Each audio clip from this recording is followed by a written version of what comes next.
खरं सांगू का, बरेच सिनेमे आपण नेटफ्लिक्सवर लावतो. पण फार थोडे असे सिनेमे असतात ना, जे आपल्याला पूर्ण पाहायला भाग पडतात. त्यातलाच द रिप पहिल्या काही मिनिटातच तो तुम्हाला सांगतो, की फोन खाली ठेवा, नाहीतर काहीतरी मिस होणार आहे. ही फक्त ॲक्शन स्टोरी नाही आहे. हा माणसाच्या लालसेचा, विश्वासघाताचा आणि एक चुकीचा निर्णयाचा परिणाम दाखवणारा सिनेमा आहे. हळूहळू टेन्शन वाढत जातं. कोण खरं, कोण खोटं, कोण कोणासाठी खेळतोय, काही स्पष्ट नसतं. संवाद कमी आहे त्याच्यामध्ये, पण सायलन्स फार बोलके आहेत. ॲक्शन ओव्हर द टॉप नाही आहे, त्यामुळे सगळं जास्त रिअल वाटतं. बॅकग्राऊंड म्युझिक तसा आहे की नकळत तुमचा श्वास जड होतो. आणि सगळ्यात महत्त्वाचं, हा सिनेमा तुम्हाला हुशार समजतो. तो सगळं ताटावर वाढून देत नाही, तो तुम्हाला समजण्यासाठी एक स्कोप ठेवतो.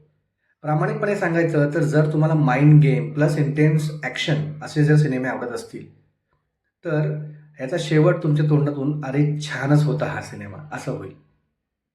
द रीप एकदम परफेक्ट आहे. स्पॉइलर ऐकण्याआधीच बघा, आणि कारण हा सिनेमा अनुभवायचा आहे, ऐकायचा नाहीये.